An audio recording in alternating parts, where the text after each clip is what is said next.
ربی اشرح لی صدری ویسر لی امری واحلل عقدۃ من لسانی ویفقہوا قولی۔ السلام علیکم ورحمۃ اللہ وبرکاتہ۔ Welcome to Ramadan series, Summary of Quran in Ramadan by Allama Ittisam Ilahi Zahir, para number 6, day 6. Let's start. So who we are to put allegations on people, especially on women. So be aware of it.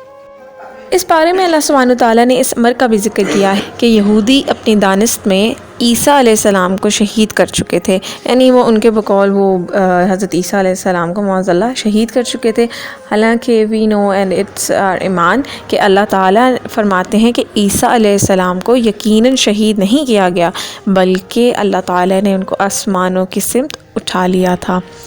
اسی طرح ان کو اللہ نے سود کھانے سے روکا تھا، یہودیوں کو روکا تھا اللہ تعالیٰ نے، لیکن وہ اس غلط کام میں مسلسل ملوث رہے۔ اللہ تعالیٰ ارشاد فرماتے ہیں کہ اللہ تعالیٰ نے ان کافروں کے لیے دردناک عذاب کو تیار کر رکھا ہے۔ سود کا لین دین جو بھی کرتا ہے وہ اللہ تعالیٰ سے اعلان جنگ کرتا ہے، اور جس نے اللہ تعالیٰ سے اعلان جنگ کی وہ تباہ و برباد ہوا۔ تو اس لیے ہمیں چاہیے کہ ہمیں آج کل انٹرسٹ کے نام پر اور ربا کے نام پر جو ہے اسی پہ کام ہو رہا ہے، انٹرسٹ پہ انڈائریکٹلی اس کو نام دے دیا گیا ہے جی ربا کا، تو دس از ٹوٹلی رونگ۔ ارشاد ربانی ہے کہ ان کافروں کے لیے دردناک عذاب کو تیار کر رکھا ہے اللہ نے، لیکن اہل کتاب کے پختہ علم والے لوگ جو کہ قرآن اور سابقہ الہامی کتابوں پر ایمان لاتے ہیں اور نمازوں کو قائم کرتے ہیں اور زکوٰۃ دیتے ہیں اور آخرت پر ایمان لے آتے ہیں، ان کے لیے اللہ تعالیٰ نے اجر عظیم تیار کر رکھا ہے۔ مطلب اللہ has segregated in two paths. One is right and second is wrong. It is who we are to choose. We have to choose whether it is right or wrong path. جس پہ آپ کا دل مطمئن ہے، جس پہ اللہ تعالیٰ نے آپ کو راستے بتایا ہے، آپ چل رہے ہیں اور دل بھی مطمئن ہے، تو that's the right way to live. Otherwise we have to improve our directions. اس بارے میں اللہ تعالیٰ نے قرآن مجید کو اپنی دلیل اور واضح روشنی قرار دیا ہے اور ارشاد فرمایا ہے کہ جو کوئی بھی قرآن مجید کو مضبوطی کے ساتھ تھامے گا، اللہ تعالیٰ اس کو اپنے فضل اور رحمت میں داخل فرمائے گا، سبحان اللہ، اور اس کو صراط مستقیم پر چلائے گا۔ اس کے بعد سورہ مائدہ ہے، اور اس کے شروع میں اللہ سبحانہ تعالیٰ نے اہل ایمان کو اپنے وعدے پورے کرنے کا حکم دیا ہے۔ کل کے بارے میں بھی ہم نے بات کی تھی کہ وعدوں کا پورا کرنا چاہیے، ٹھیک ہے، یہ بھی ایک امانت ہوتی ہے، اور اس امانت میں خیانت نہیں کرنی چاہیے، اور ان کو اس بات کی تلقین کی ہے کہ انہیں کامیابی اور بھلائی کے کاموں میں ایک دوسرے کے ساتھ تعاون کرنا چاہیے۔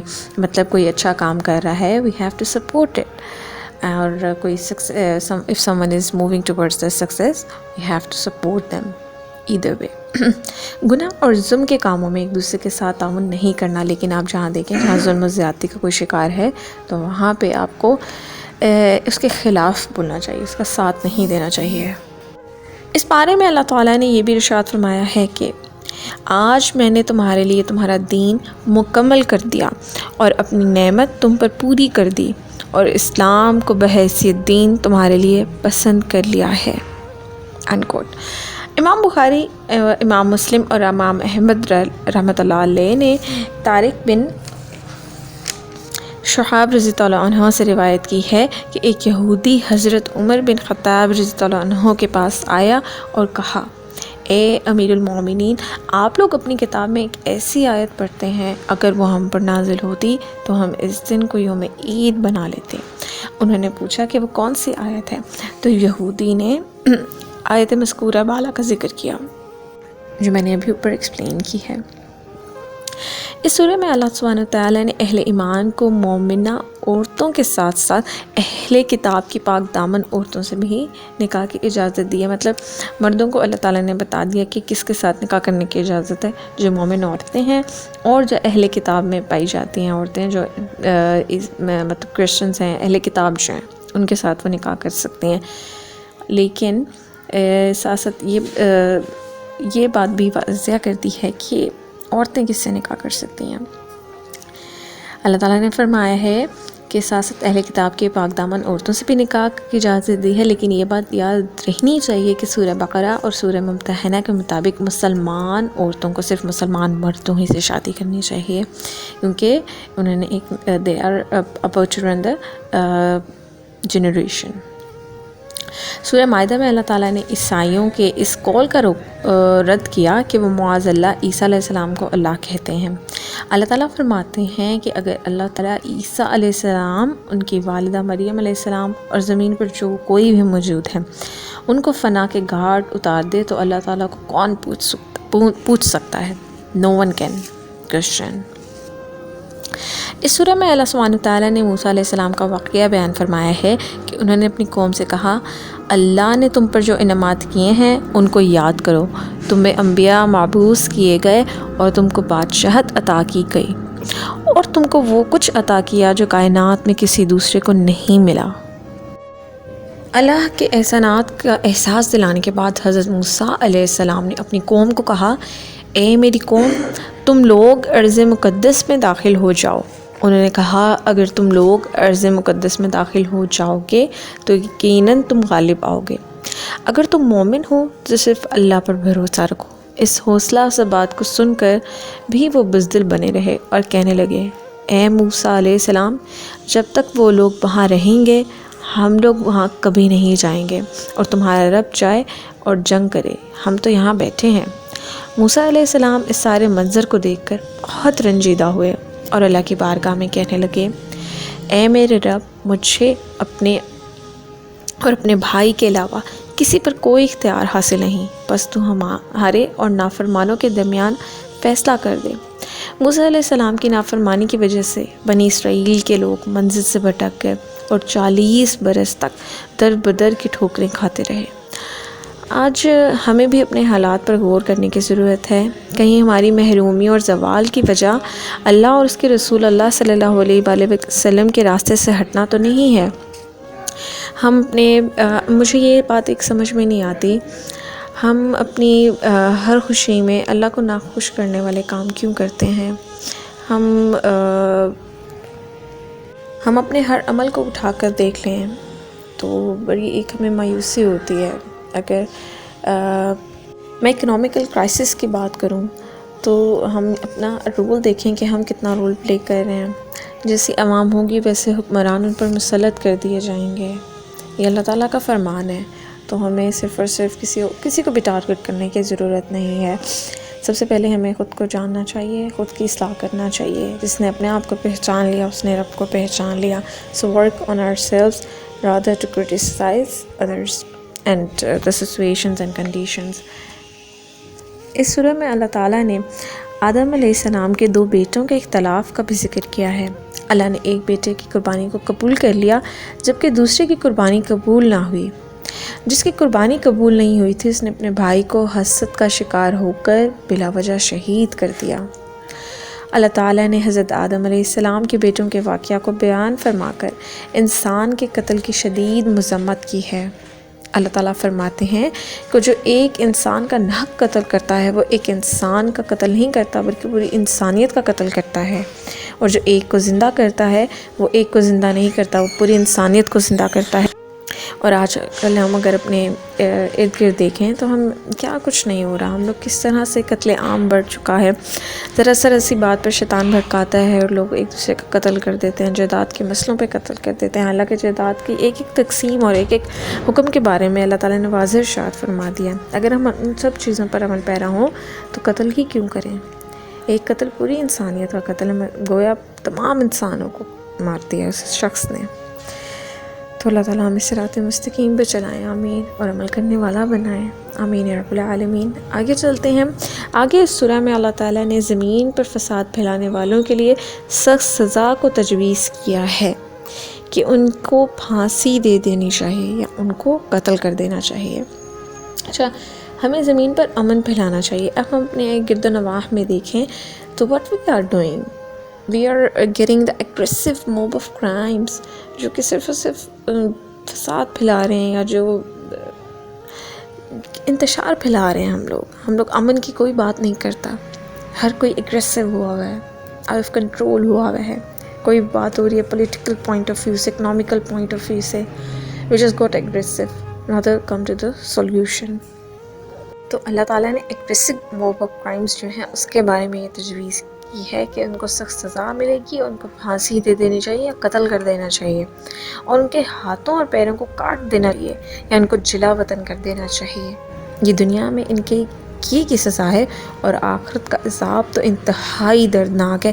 یعنی اللہ تعالیٰ نے ہمیں یہاں پر ہر جینے کا اصول بتا دیا کہ ہم اگر اس زمین پر رہ رہے ہیں تو فساد نہ پھلائیں، امن و امان کا ایک جو ہے پیغام دیں ہم، نہ کہ دشمنی کا، نہ کہ قتل و غارت کا. آگے چلتے ہیں. اس بارے میں اللہ تعالیٰ نے یہود و نصارہ سے دوستی کی مذمت کی ہے. اچھا، this is where all of our confusions got clear, کہ ہمیں دو قوموں سے دوستی کی اجازت نہیں ہے. ایک یہود و نصارہ، وہ کبھی کسی کے نہیں ہو سکتے ہیں، اور نہ ان سے دوستی کرنی چاہیے ہمیں. اور جو ان سے دلی دوستی رکھتا ہے وہ انہی میں سے ہے. کتنی بڑی بات اللہ تعالیٰ نے فرما دی ہے، کتنی بڑی بات. ٹھیک ہے، if you are living in the community, اگر ہم ان کے ساتھ رہ رہے ہیں، ان کے ساتھ دوستی کسی صورت کرنا اجازت نہیں دیتا، کیونکہ اللہ تعالیٰ نے فرما دیا کہ جو ان سے دوستی رکھے گا وہ انہی جیسا ہے یا انہی میں سے ہے، مطلب وہ ہمارے دائرۂ اسلام سے خارج ہو چکا ہے. اس بارے میں اللہ سبحانہ وتعالیٰ نے نبی محمد صلی اللہ علیہ وآلہ وسلم کو اس امر کی تلقین کی ہے کہ اللہ کے نازل کردہ پیغامات کو پھیلائیں. آپ کے دشمن بھی آپ کا بال بیکا نہیں کر سکتے ہیں. حضرت محمد صلی اللہ علیہ وآلہ وسلم کے ٹینیور کی بات کریں تو دیٹ واز دا ایرا کہ جس میں اللہ تعالیٰ کی مدد کی طرف سے حضرت محمد صلی اللہ علیہ وآلہ وسلم set a lot of examples for us, کہ انہوں نے کس طرح سے بہادری سے، حکمت سے دشمنوں کا مقابلہ کیا ہے، ان کے ہاتھ پر کتنے لوگوں نے بیعت کی ہے اور اسلام سے سرفراز ہوئے ہیں. تو ہمیں بھی امن کا پیغام دینے والوں میں سے بننا چاہیے. اسلام اور اللہ کا پیغام ہمیں پھیلانا چاہیے. یہ صرف اور صرف علماء وغیرہ پر فرض نہیں ہے، یہ ہر مسلمان کا فرض ہے کہ وہ اسلام اور اللہ کا پیغام پہنچائیں لوگوں تک. اس بارے میں اللہ سبحانہ وتعالیٰ نے یہودیوں کے ذات باری کے بارے میں منفی اقوال کو بھی پیش کیا ہے کہ معاذ اللہ، وہ کہتے ہیں کہ اللہ کے ہاتھ تنگ ہیں. معاذ اللہ، اللہ اکبر. اللہ نے کہا کہ ان کے ہاتھ تنگ ہیں اور ان پر لعنت ہو اپنے اس قول کی وجہ سے. اللہ نے کہا کہ اس کے ہاتھ کھلے ہیں، وہ جسے چاہتا ہے خرچ کرتا ہے. اس بارے میں اللہ تعالیٰ نے اس بات کا بھی ذکر کیا ہے کہ جناب داؤد اور عیسیٰ علیہ السلام نے بنی اسرائیل کے کافروں پر لعنت کی، اس لیے کہ وہ برائی کے کاموں سے روکنے کے بجائے خود اس میں ملوث ہو چکے تھے، اور ان کا یہ کام انتہائی برا تھا. ایک روایت میں ہے کہ ایک قبیلے نے قوم بنی اسرائیل سے علیحدہ ہو کر دریا کے کنارے پر کچھ اپنے رہنے کے واسطے مکان بنا لیے تھے، اور یہ واقعہ اس وقت عمل میں آیا جب حضرت داؤد علیہ السلام بلائے ناگہانی میں مبتلا ہوئے. تو ان لوگوں نے موقع کو غنیمت سمجھ کر اکثر احکام توریت کے خلاف شروع کر دیے. ان میں سے ایک امور یہ بھی تھا کہ وہ ہفتہ کے دن شکار نہ کریں اور نہ دنیا کی کوئی خرید و فروخت کریں. یہ سب چیزیں کتاب توریت میں حرام تھیں. ان لوگوں نے کوئی پرواہ نہ کی اور ان حرام کردہ چیزوں پر کار بند ہو گئے جن سے ان کو منع کیا گیا تھا. اس قوم نے خدا تعالیٰ کی نافرمانی شروع کی تو پھر ان کے واسطے اللہ سبحانہ تعالیٰ نے بطور آزمائش کے دریا کی مچھلیوں کو حکم دیا کہ وہ ہفتے کے دن دریا سے نکل کر ساحل پر آ کر اپنے کھیل کود میں مشغول رہیں اور دنوں میں دریا میں جا رہے ہیں. بس خدا تعالیٰ نے کے حکم سے مچھلیاں ہفتے کے دن دریا سے نکل کر کنارے پر آ کر پھرتی رہتیں اور ہفتہ کے علاوہ دوسرے دنوں میں دریا میں جا رہے تھے. آخر یہودیوں نے ان کو دیکھ کر لالچ سے ایک ہیلا کیا کہ انہوں نے دریا کے کنارے پر نہر کھود دی کہ وہاں اپنے جال ڈالیں، کیونکہ ہفتہ کے دن مچھلیاں دریا سے آ کر کھیل کود کے وقت پھر دریا میں چلی جاتی تھیں. آخر وہ سب ہفتے کے دن نہر میں جال ڈال کر رکھتے اور صبح کو اٹھ کر ایک حسب ضرورت اپنی آرزو کے مطابق کھانا کھا لیتے یا مچھلیاں چرا لیتے. اور اللہ تعالیٰ نے فرمایا ہے اور پوچھ ان سے ان کے احوال اس بستی کا جو کہ تھے کنارے دریا کے، کہ جب وہ حد سے بڑھنے لگے تو ہفتے حکم میں، اور جب آنے لگی ان پر مچھلیاں ہفتے کے دن تو انہوں نے ایک کیا نہر کھود لی، اور اللہ تعالیٰ ان کو آزمانے لگے اس واسطے کہ وہ لوگ بے حکم تھے. اور جب بولا کہ ایک فرقہ ان میں سے کہ کیوں نصیحت کرتے ہو ان لوگوں کو کہ جس کو اللہ تعالیٰ ہلاک کرے یا ان پر عذاب مسلط کرے، اور وہ لوگ یہ سن کر سخت بولے کہ تو ہم کو ڈراتے ہو. ہم ہر طریقہ سے طاقتور ہیں اور ہمارا کوئی کچھ نہیں بگاڑ سکتا. معاذ اللہ. بالآخر وہ اپنے برے حال سے 3 دن میں سب کے سب مر گئے. کتاب توریت میں اللہ تعالیٰ نے فرمایا تھا کہ جب تم کو حکم توریت کو چھوڑ دو تم پر اور لوگ مسلط ہوں گے اور پھر قیامت تک ذلیل ہی رہو گے. اب تم غور کرو کہ روئے زمین پر یہود کی کہیں بھی حکومت نہیں اور وہ غیر کی رعیت میں ہیں. بس اے مومنو، بس سبب نافرمانی خداوند کو دوسرے بنی اسرائیل کے چہروں پر اور بدن کو مسخ کر دیا گیا، یعنی وہ نیست و نابود ہو کر بدصورت بندر ہو گئے. اور ہم لوگ چونکہ خاتم النبی کی امت ہیں اس لیے اس زمانہ میں گناہ کرنے کے باوجود بھی حضرت محمد صلی اللہ علیہ وآلہ وسلم کی دعا کی وجہ سے ہم پر یہ عذاب نہیں آتا. لیکن یہ یاد رہے کہ قیامت کے دن اس کی نافرمانی کی سزا ذلت اور چہرہ مسخ سے کم نہ ہوگی. یا اللہ ہمیں نیکیوں کی توفیق عطا فرما اور دین اسلام پر ثابت قدم رکھ، ہمارے سارے گناہوں کو معاف فرما دیں. آمین یا رب العالمین. اللہ تعالیٰ ہمیں قرآن مجید کو پڑھنے، سمجھنے اور اس پر عمل کرنے کی توفیق عطا فرمائے. ہم مسلمانوں کو بھی برائی کے کام سے روکنے کا عمل جاری رکھنا چاہیے اور امر بالمعروف و نہی عن المنکر پر کام کرنا چاہیے. جزاکم اللہ خیران for watching. If you have any questions and queries, please drop them into the comment section and keep in touch for the next video and next tafsir, which is para number 7 at day 7 of Ramadan. Inshallah ta'ala, keep in touch and please share it as it's صدقہ جاریہ.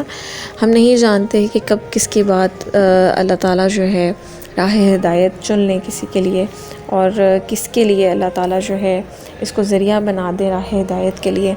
کیونکہ اللہ تعالیٰ کا فرمان ہے کہ اگر کوئی بھی ہدایت پاتا ہے تو وہ تمہارے لیے سرخ اونٹوں سے بہتر ہے. اور سرخ اونٹ عرب میں ایک بہت زیادہ مالی حیثیت رکھتا تھا.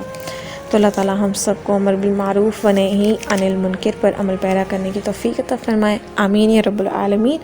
جزاکم اللہ خیران for watching. Thank you. May Allah bless you and your families. Keep me in your prayers.